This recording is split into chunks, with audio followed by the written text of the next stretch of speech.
Hi kiddos, welcome to your own YouTube channel जिसका नाम है नीट निकेतन। और आज के इस सेशन में हम शुरू करने वाले हैं एक नया chapter which is states of matter. और सबसे पहले हम जो बात करने वाले हैं पर्टिकुलरली सेशन में जहां पे आप बहुत अटकते हो and that is graphs. Okay, तो लेट्स सी के लॉस के बेसिस पे जो आपको ग्राफ्स गिवन होते हैं, आपको कभी टेम्परेचर अरेंज करना होता है, कभी प्रेशर अरेंज करना होता है ना, ईदर इन इंक्रीजिंग और decreasing order. So I know कि आप उसको देख के थोड़ा घबरा जाते हो। So let's start with today's session.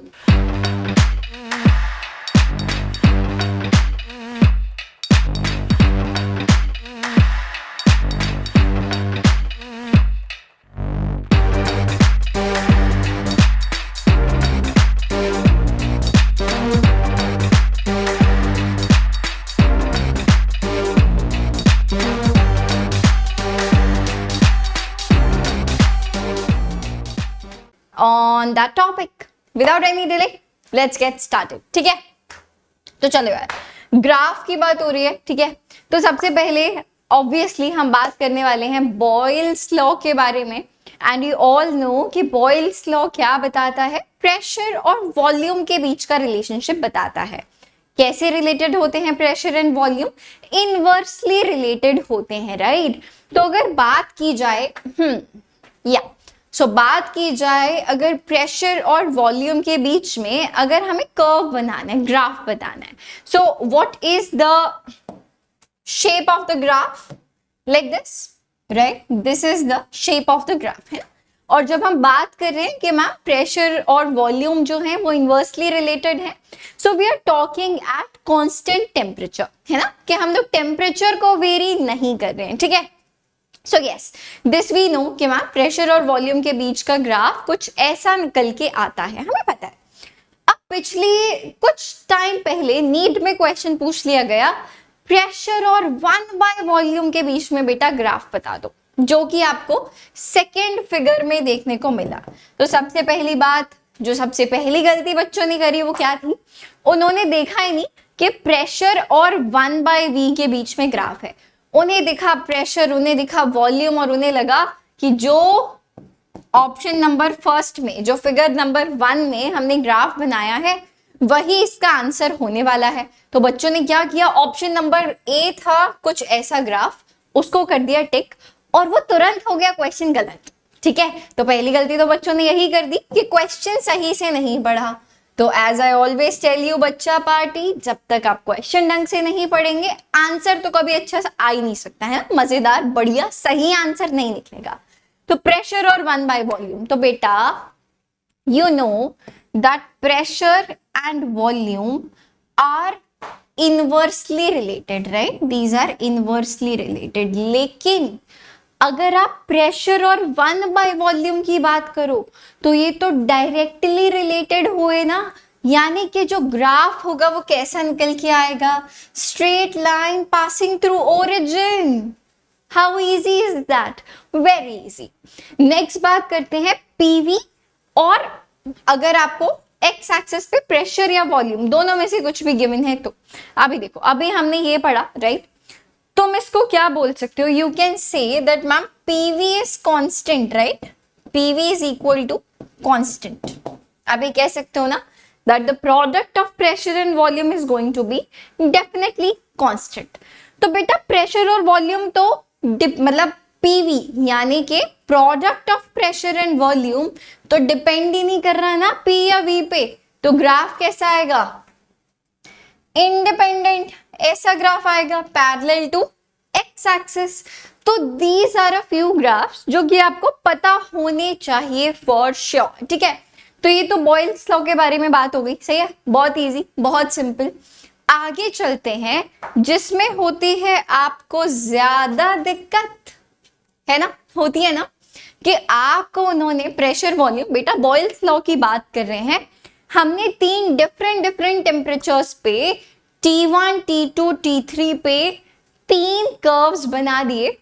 अब आप इन टेम्परेचर्स को अरेंज करके बताओ, है ना, इंक्रीजिंग ऑर्डर में या फिर डिक्रीजिंग ऑर्डर में, जिसमें कि हमें डर लग जाता है, but don't worry, actually it is very simple कि आप इस टेम्परेचर को कैसे अरेंज करने वाले हो। तो चलो यार शुरू करते हैं। सबसे पहली बात जो हम इसमें यूज करने वाले हैं वो है ideal gas equation, which is PV is equal to nRT। ये तो देखो सबको पता है, राइट? ये तो इकलौती चीज होती है कभी कभी जो हमें 11वीं क्लास की याद होती है ना, अगर हम 11वीं क्लास अच्छे से नहीं पढ़ते हैं तो चल, PV is equal to nRT, ये हमें पता है, ठीक है। नंबर ऑफ मोल्स और R यूनिवर्सल गैस कांस्टेंट, ये हम कांस्टेंट मान सकते हैं ना, कि कुछ n नंबर ऑफ मोल्स की बात हो रही है जो थ्रू आउट फिक्स्ड है, सही है। तो यहां से मैं बोल सकती हूं that PV is proportional to temperature. I can say that, yes I can say that. अभी देखो, इनमें से एक चीज y एक्सिस पे है प्रेशर, एक चीज x एक्सिस पे है। बेटर क्या रहता है, जो भी चीज x एक्सिस पे प्रेजेंट है कोशिश करो कि उसको कांस्टेंट मान लो। इफ वॉल्यूम इज कांस्टेंट तो क्या होगा, चलो लेट्स राइट द स्टेटमेंट। अब आप बोलोगे कि मैम ऐसे थोड़ी, आप कैसे कांस्टेंट मान लोगे, दिखाते हैं कैसे कांस्टेंट मानेंगे। इफ v इज कांस्टेंट, हमने ये बोल दिया, तो मैं ये बात कैसे बोल सकती हूँ, देखो सपोज मैंने, let me change the colour, suppose मैंने ना ये लाइन ड्रॉ कर दी, ये जो डॉटेड लाइन आप देख रहे हो, इस पर्टिकुलर पॉइंट पे v की वैल्यू तीनों ही कर्व्स के लिए कांस्टेंट है, सेम है ना। यहां पे अगर मैं कहूं तो हर किसी की वैल्यू से v डैश निकल के आ रही है ना, चाहे आप T1 वाले कर्व की बात कर लो, चाहे T2 वाले कर्व की बात कर लो, चाहे T3 वाले कर्व की बात कर लो। तो देखो वॉल्यूम भी हो गई कांस्टेंट, तो हमें क्या पता चला, आप यहां से बोल सकते हो कि ma'am pressure is directly proportional to temperature, क्योंकि वॉल्यूम तो हमने कांस्टेंट कर दिया, सही है। अभी देखो, अब यहां से आप प्रेशर बता सकते हो, है ना। अगर मैं इस पॉइंट पे बेटा प्रेशर निकालने की कोशिश करूं तो यार ये प्रेशर T1 के कॉरेस्पॉन्डिंग कुछ मैं P1 बोल सकती हूँ, ठीक है। ये T2 के कॉरेस्पॉन्डिंग मैं P2 बोल सकती हूँ, और इसको मैं कुछ P3 बोल सकती हूँ, हाँ कि ना, बोल सकती हूँ ना। अब P1, P2, P3 का ऑर्डर मैं बड़े प्यार से आराम से बता सकती हूँ कि मैम P3 सबसे ऊपर है, फिर P2, फिर P1। सो आई कैन से कि इसमें से P3 सबसे बड़ा है, then I have P2 and then I have P1। और मुझे क्या पता है कि मैम प्रेशर और टेम्परेचर दोनों डायरेक्टली रिलेटेड है, यानी कि जो ऑर्डर प्रेशर का निकलेगा वही ऑर्डर टेम्परेचर का भी निकलेगा। तो देखो वेरी इजी, हमने पता चल गया कि मैम T3 सबसे बड़ा है, देन T2, देन T1। ये देखो कितना इजी था, कितना इजी था, and this is your final answer, ठीक है। T3 सबसे बड़ा, फिर T2, फिर T1। आपको इंक्रीजिंग ऑर्डर में लगाना है छोटे से बड़े की तरफ, तो आप बोल सकते हो कि T1 सबसे छोटा, फिर T2 से बड़ा, फिर T3 सबसे बड़ा। ये आप अरेंज ऑटोमेटिकली कर लोगे, सही है। साइन वहां पे आप देख सकते हो, बहुत इजी, बहुत सिंपल। एक बार और मैं आपको एक्सप्लेन कर देती हूँ फटाफट से, अगर कोई परेशानी, कोई दिक्कत लग रही हो तो। देखो यार, ये मुझे ग्राफ गिवन था, ठीक है, प्रेशर वॉल्यूम के बीच में 3 different temperatures T1, T2, T3 पे। मैंने सबसे पहले क्या किया, आइडियल गैस इक्वेशन का यूज किया, जो क्या कहता है PV is equal to nRT। अब नंबर ऑफ मोल्स कांस्टेंट है, यूनिवर्सल गैस कांस्टेंट तो है ही कांस्टेंट, तो यहां से मैं कह सकती हूं pressure volume PV is proportional to temperature. इसके बाद जो ये x एक्सिस पे मुझे वॉल्यूम दिख रहा था, मैंने उसको भी कांस्टेंट कर दिया। कैसे, उसके पैरेलली इस पॉइंट पे मैंने डील किया कि पर्टिकुलरली इस पॉइंट पे देखते हैं कि क्या चल रहा है। वहां से मुझे पता चला प्रेशर के बारे में कि P3 सबसे बड़ा, फिर P2, फिर P1। मुझे पता है प्रेशर और टेम्परेचर डायरेक्टली रिलेटेड हैं, तो जो ऑर्डर प्रेशर का होगा वही ऑर्डर टेम्परेचर का होगा। तो इस तरीके से मुझे पता चला मेरा टेम्परेचर का ऑर्डर। आप एक बार इसको देख लो बेटा अच्छे से, बहुत इंपॉर्टेंट है, बहुत जरूरी है। इस पे बेस्ड नीट के क्वेश्चंस बहुत बार पूछे जा चुके हैं, और पूछे जाने की पूरी पूरी संभावना है। तो please look at it and then we will move on to the next illustration. all right, चलिए देख लीजिए बेटा। हाँ जी, आगे बात करते हैं। जैसा कि अभी हमने बात किया प्रेशर और 1/, वॉल्यूम के बारे में, सो नाउ यू नो कि यार जो ग्राफ निकल के आएगा it's gonna be a straight line graph, right, this you know already. तो सबसे पहले क्या करते हैं, टेम्परेचर्स बता देते हैं। से दिस इज T1 है ना, this is T2 and this is T3, ठीक है। हमें अगेन इन टेम्परेचर्स को अरेंज करना है। सो लेट्स सी क्या करेंगे। अब आप बोलोगे मैम यहाँ तो 1/, वॉल्यूम आ गया, हम तो फंस गए, बट नहीं, आप अभी भी नहीं फंसे हो, सब हो जाएगा। देखो यार, फिर से हम किसका यूज करेंगे बताइए, आइडियल गैस इक्वेशन का। आप बोलोगे ma'am we can say that PV is equal to nRT, सही है।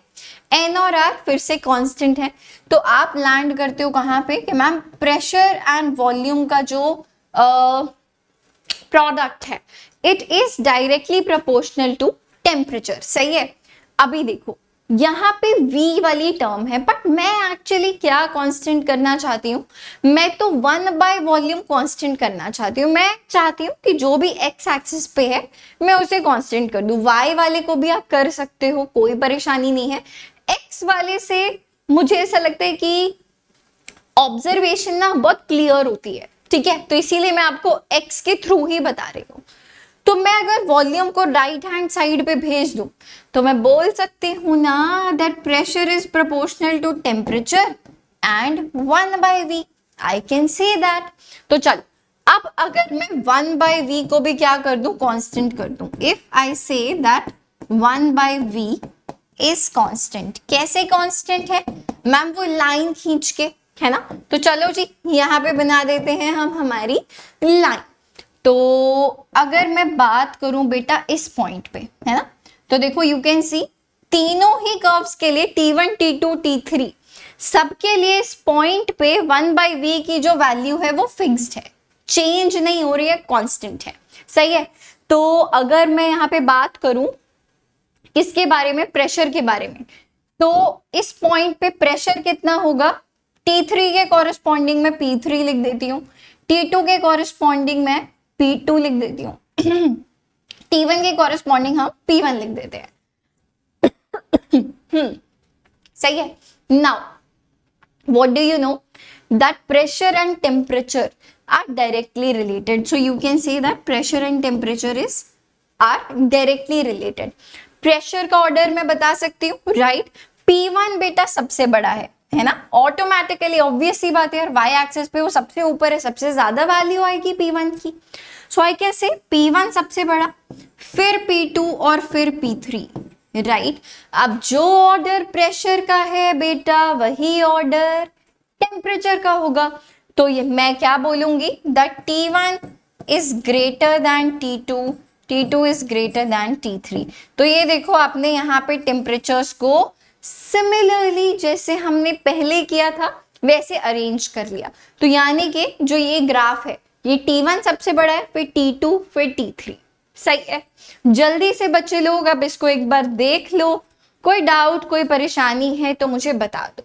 ये सब कुछ एक्चुअली आप ओरली बड़े प्यार से आराम से कर सकते हो, मैं आपको प्रॉपरली लिख के करा रही हूं ताकि हर बच्चे को अच्छे से समझ में आ जाए, और अगर कुछ एग्जाम में ऐसा आता है तो आपके 4 नंबर पक्के, ठीक है।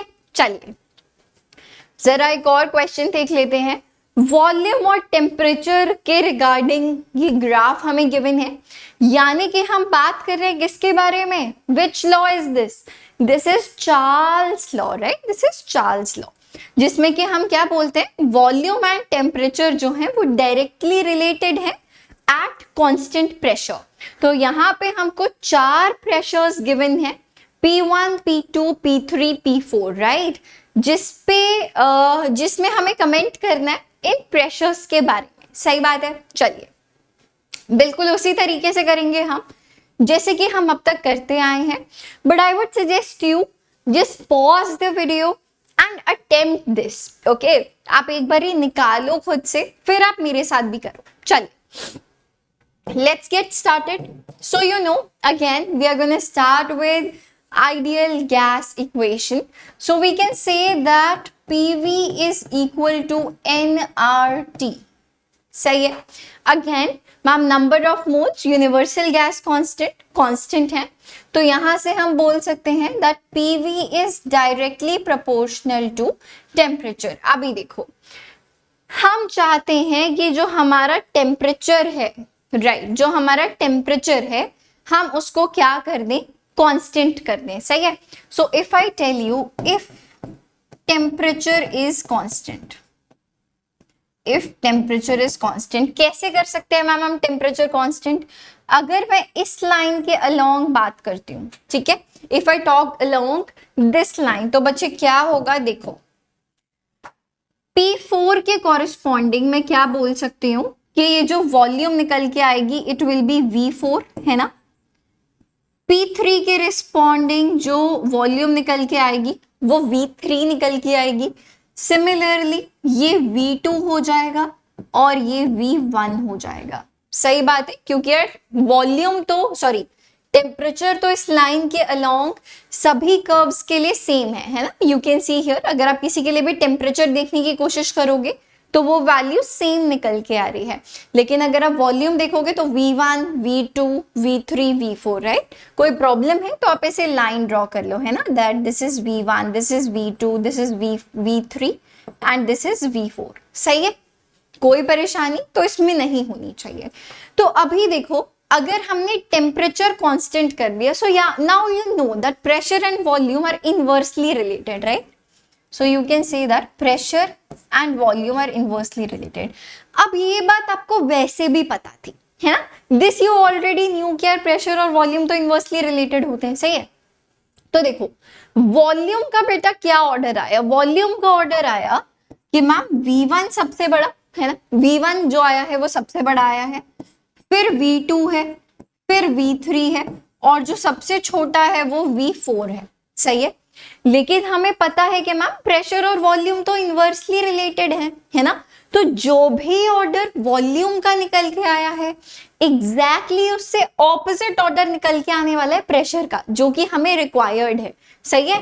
तो इसीलिए मैंने यहाँ पे एक क्वेश्चन आपको इनवर्सली रिलेटेड का भी कराया है। तो यहाँ पे आप क्या बोलोगे कि मैम जो P1 है वो सबसे छोटा होगा, फिर P2 होगा, फिर P3 होगा और फिर P4 होगा। तो कभी भी ऐसा नहीं होता कि जो ऊपर है वो सबसे ज्यादा है। No, this is not the right criteria to जज। ओके, ऐसे तो हर कोई कर लेगा। So that's how these type of questions must be done, and I hope कि इसमें आपको कोई परेशानी कोई दिक्कत नहीं है। एक बार आप इसको फटाफट से देख लीजिए, कोई डाउट कोई परेशानी है तो मुझे कमेंट्स में बताना, वील गेट इट सॉर्टेड। ठीक है, चलिए अभी बात कर लेते हैं। ये नीट 2020 या नीट 2021 का क्वेश्चन है I believe. So you can C pressure और वॉल्यूम का आपको सिंपली कर्व गिवन है और आपको क्या बताना है, choose the correct option for graphical representation of Boyle's law which shows a graph of pressure versus volume of a gas with different temperatures। अभी देखो प्रेशर एंड वॉल्यूम का जो ग्राफ है वो ये नहीं हो सकता, हमने देखा था, वो ये भी नहीं हो सकता, इन दोनों में से कोई एक है, राइट। ए या ऑप्शन बी में से कोई एक आंसर है, ठीक है। लेकिन किंतु परंतु यहाँ पे क्या हो रहा है, सिर्फ और सिर्फ टेम्परेचर्स का गेम है। आप देख रहे हो इसमें 600, 400, 200 और इसमें उल्टा है, सबसे ऊपर वाला 200 केल्विन, 400 केल्विन, 600 केल्विन। तो फिर से यार देखो वही आ गया। फॉर इंस्टेंस मैं इसको क्या करती हूँ, एक जनरलाइज कर देती हूँ, ठीक है। ऑल्दो ये हम ऑलरेडी केस नंबर 1 में ही पढ़ चुके हैं, जो कि मैं तुम्हें दोबारा करके बता रही हूँ, ठीक है। दोबारा क्या, तिबारा करके बता रही हूँ, बिकॉज ये हमने अच्छे से इससे पहले देखा था। तो चलो यहाँ पे भी देख लो यार, कोई बात नहीं। 1 2 3, ठीक है। प्रेशर वर्सेस वॉल्यूम ग्राफ है, ये प्रेशर ये वॉल्यूम, ठीक है। Temperature randomly T1 T2 T3 ले लेते हैं एज यूजुअल। ये T1 ले लिया, ये T2 ले लिया और ये T3 ले लिया, सही बात है।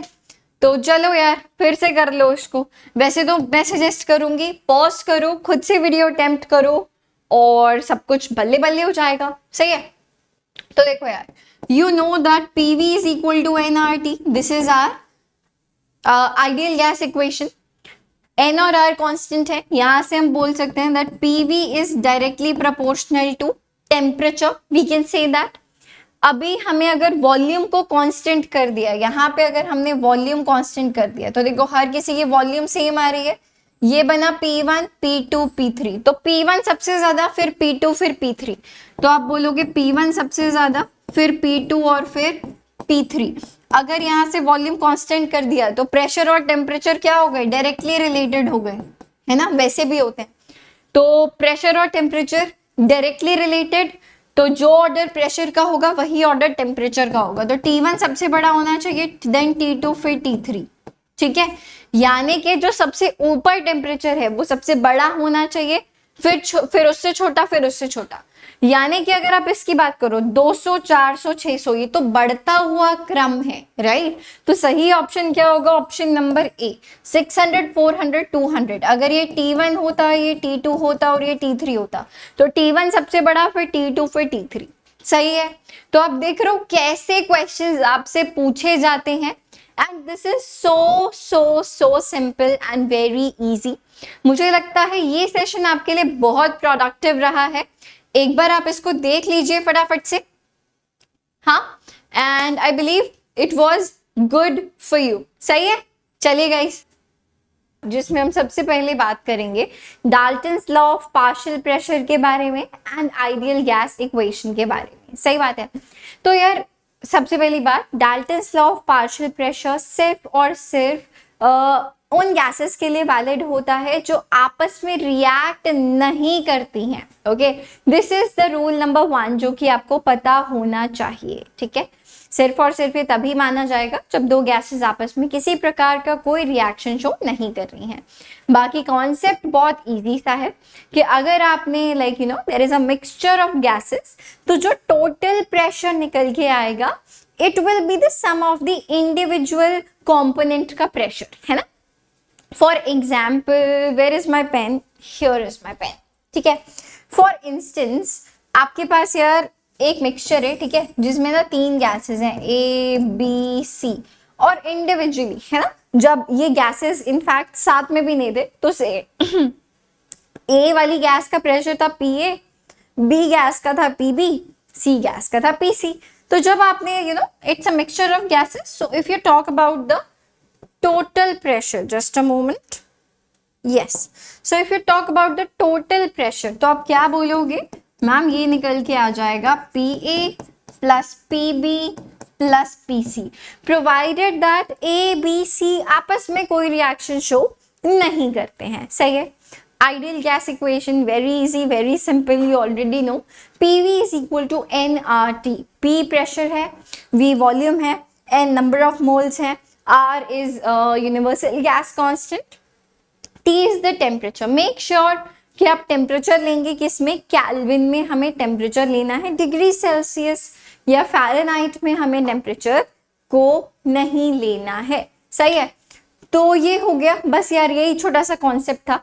इसके अलावा एक जो बड़ी इंपॉर्टेंट बात हमारी डाल्टन्स लॉ से रिलेटेड, अभी मैं आपको वो प्रूव नहीं करने वाली हूँ प्रॉपर एक डेरिवेशन दिखा के, बस I am gonna tell you कि अगर मुझे यहाँ पे for instance partial pressure of A निकालना है, प्रोवाइडेड कि मुझे टोटल प्रेशर जो है वो गिवन है, so how can I find that? So there is a very simple formula for it, and that is if I need to get the partial pressure of any component A, I can get it by multiplying its mole fraction, है ना। Suppose मैंने किसी तरीके से mole fraction of A निकालना है, and if I multiply it by the total pressure, then I can get the partial pressure of component A, ठीक है। So this is also very important, जो कि हमें पता होना चाहिए, very important for us, ठीक है। चलिए, तो this was the like little concept, and you will see कि इन पे बेस्ड कितने सारे क्वेश्चंस हमसे पूछे जाते हैं, पूछे जा चुके हैं, ठीक है। Graham's law of diffusion and diffusion, जो सिंपली क्या बताता है, रेट जो है वो इनवर्सली प्रोपोर्शनल होता है square root of molecular mass से, ठीक है, कि कोई गैसेस कितनी जल्दी डिफ्यूज या इफ्यूज होगी, it is inversely proportional to the square root of the molecular mass of the gas. अब बड़ी सिंपल सी बात भी है ना, अगर आपके पास कोई भारी भरकम गैस है वो बहुत आराम से डिफ्यूज होगी, है ना, और अगर आपके पास कोई हल्की सी गैस है वो फटाक से डिफ्यूज हो जाएगी।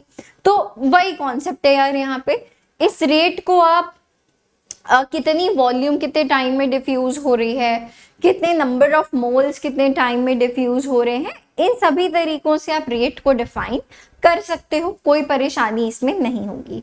चलिए जी, बस यही छोटे मोटे से कॉन्सेप्ट्स थे एंड यू विल सी कि प्रीवियस ईयर के कितने सारे क्वेश्चंस, सिर्फ ये जो जरा सी अभी हमने 5 मिनट में बातें की हैं उन पे बेस्ड जो है वो क्वेश्चन सॉल्व एक्चुअली हो जाएंगे।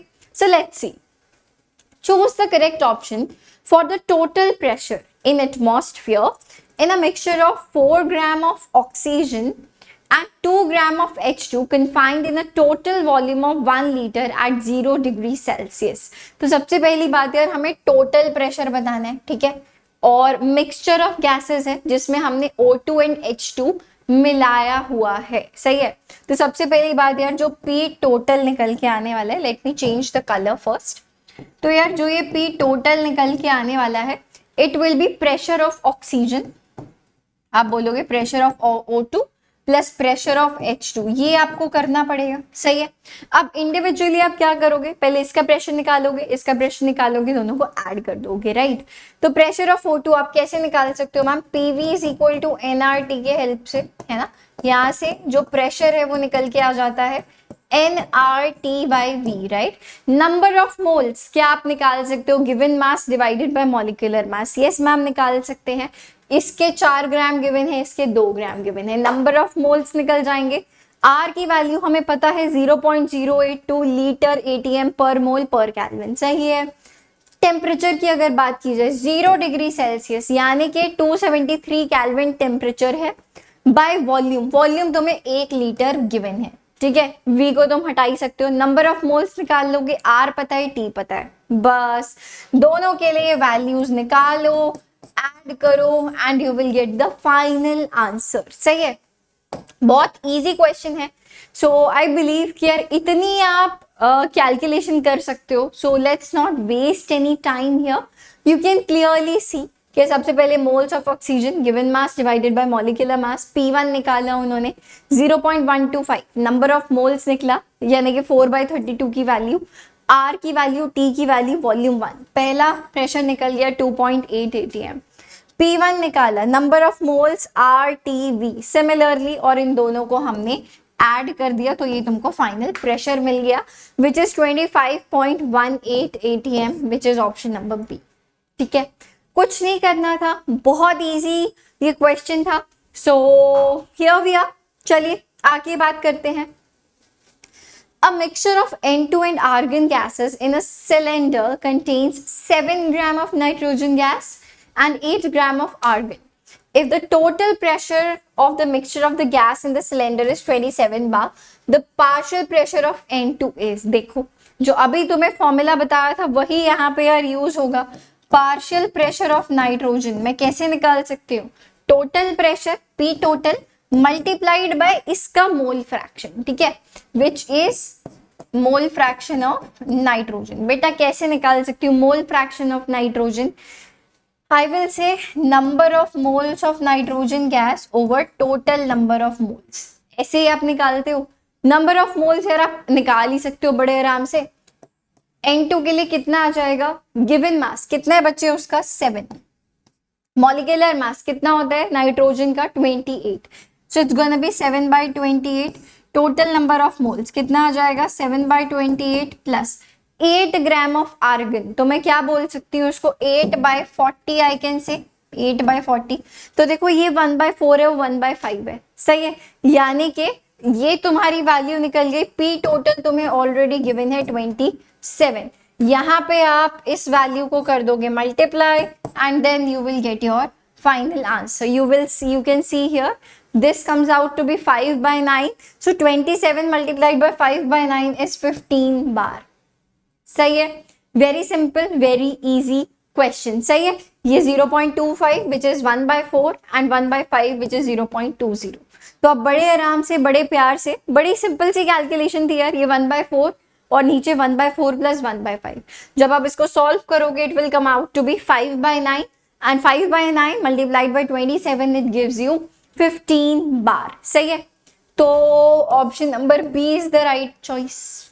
देख रहे हो जितना अभी तक हमने पढ़ा, कैसे जल्दी जल्दी उससे क्वेश्चंस जो है वो हमारे सॉल्व हो रहे हैं.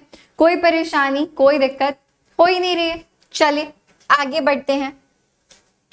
What is the density? अरे बाबा, डेंसिटी बहुत इजी, तुम्हें फॉर्मूला रटा होना चाहिए इसका. तो डेंसिटी क्या होती है भाई लोग? PM/RT. ठीक है भाई, PM/RT. सही है, सब कुछ गिवन है मुझे लगता है. प्रेशर 5 atm, मॉलिक्यूलर मास नाइट्रोजन गैस है, हमें मॉलिक्यूलर मास पता है. आर की वैल्यू गिवन है हमको, टेम्परेचर गिवन है हमको, everything is given. Just simply put it into the formula and you will get your answer. Can you see how easy this is? Alright, तो you can see यार, ऐसे easy question पूछे जाते हैं. 5 multiplied by 28. Pressure तुमको given है 5 atm, molecular mass of nitrogen gases 28, R की value, और ये टेम्परेचर तुमको डिग्री सेल्सियस में गिवन है. एज टोल्ड अर्लियर, ये हम कैल्विन्स में लेंगे. सही है, कोई परेशानी, कोई दिक्कत है तो मुझे फॉर श्योर बच्चे लोग कमेंट्स में बताना. हम सब अच्छे से कर लेंगे दोबारा, कोई दिक्कत वाली बात नहीं है. सही, चलिए आगे बढ़ते हैं. ओके यार, हमारे पास ये क्वेश्चन ऐसे क्यों है? चलिए कोई बात नहीं. A certain gas takes 3 times as long as to effuse out as helium. Okay, its molecular mass will be. चलो हम ऐसे नहीं करते, हम कुछ अलग कर लेते हैं. बड़ा सिंपल है, वैसे इसमें ये करने की भी जरूरत नहीं थी हमें. एक गैस है जो 3 गुना उसका रेट है of diffusion as compare to helium. ठीक है, एज कंपेयर टू हीलियम उसका क्या है बेटा? 3 गुना उसका रेट है. सही बात है. तो आप इसको कैसे बोल सकते हो? जस्ट गिव मी 1 मोमेंट बेटा. हाँ जी, सो ये तो चलो ठीक है, हमें पता है that R1/R2 is square root of molecular mass of W2/W1, है ना, जो अभी हमने एग्जाम्पल भी देखा था, भारी गैस हल्की गैस, वही है. सही है, तो यार क्वेश्चन के बेस पे मैं क्या बोल सकती हूँ कि जो R1 है, जो एक सर्टेन गैस है, it is 3 times R2, right? R1 is actually 3 times R2. I can say that ना. तो यहाँ पे क्या करो, R1 की वैल्यू 3R2 ही डाल दो सीधा. तो देखो इसको तुम क्या बोल सकते हो? So you can say that 3R2 by R2 is equal to square root of, हम किसकी बात कर रहे हैं? एक अननोन गैस है और एक है हमारे पास हीलियम. हीलियम का मोलर मास बेटा क्या होता है मैम? 4 होता है. तो बच्चे जब आप वैल्यूज डालोगे तो यहाँ पे आ गई हमारी अननोन गैस. सही है, और यहाँ पे आ गया हमारा 4 which is the W1, right? तो when you square both the sides, आपको यहाँ से m की वैल्यू क्या मिल जाएगी? देखो R2 से R2 कैंसिल आउट हो जाएगा. सही है, R2 से R2 कैंसिल आउट हो जाएगा. So it's gonna be 9 is equal to m/4. तो यहाँ से मुझे m की वैल्यू मिल जाती है 9 into 4 which is 36. सही है, क्लियर है? So it's 36. Option number A is the right answer. All right. So see how easy this is. बहुत जल्दी जल्दी आज हम क्वेश्चंस करने की कोशिश कर रहे हैं, ओरली करने की कोशिश कर रहे हैं, ताकि हम अपने एग्जाम में जल्दी क्वेश्चंस कर पाए, अच्छे से क्वेश्चंस कर पाए. सही है. Let me check something. Yeah it's okay, sorry मैं इतना क्लोज आ गई कैमरा पे. I had to check something actually, that's why. कोई नहीं, चलिए. A gaseous mixture was prepared by taking equal mole of carbon monoxide and N2. अभी देखो यार, जब उन्होंने equal number of mole लिए हैं तो दोनों का मोल फ्रैक्शन क्या हो जाएगा? 1/2 1/2, है ना. CO be 1/2, N2 be 1/2. If the total pressure of the mixture is found to be 1 atm, the partial pressure of nitrogen will be, अब देखो partial pressure of nitrogen, अभी हमने बात की थी total pressure multiplied by mole fraction of nitrogen.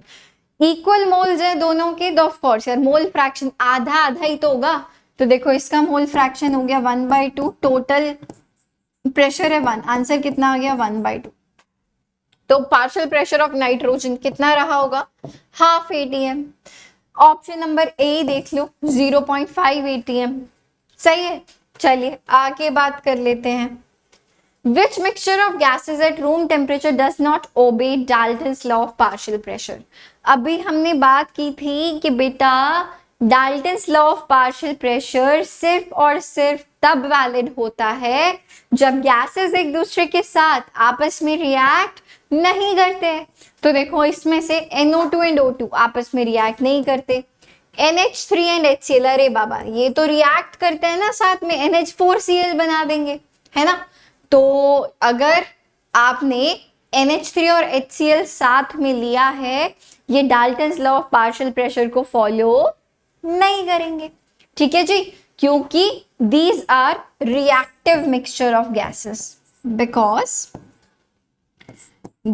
this is a reactive mixture of gases. ठीक है, आप ऐसे इसको एक्सप्लेन कर सकते हो. This is a reactive mixture of gases. That's what we can say. Clear है. चलिए आगे बात करते हैं अगले क्वेश्चन के बारे में. Okay, so here this is Van der Waals equation. बहुत जरूरी है, आपको पता होनी चाहिए. P plus AN square by V square multiplied by V minus NV is equal to nRT. This is Van der Waals equation. यहाँ पे एक और जो चीज आती है वो है compressibility factor, जिस पे बेस्ड क्वेश्चन समटाइम्स पूछे जा चुके हैं. So मुझे लगता है कि यार आज के लिए आपके लिए इतना काफी है. That is it for today's session. Thanks for watching. And मुझे लगता है बहुत सारी चीजें आपने सीखी, करी and you enjoyed. So I hope you liked it. Bye bye and all the best. Let's go. I wake up to a little bit of drool on my pillow, feel like it's gonna be a bad day. Yeah, I'm tired of shit and the coffee ain't hit yet, damn ain't that great.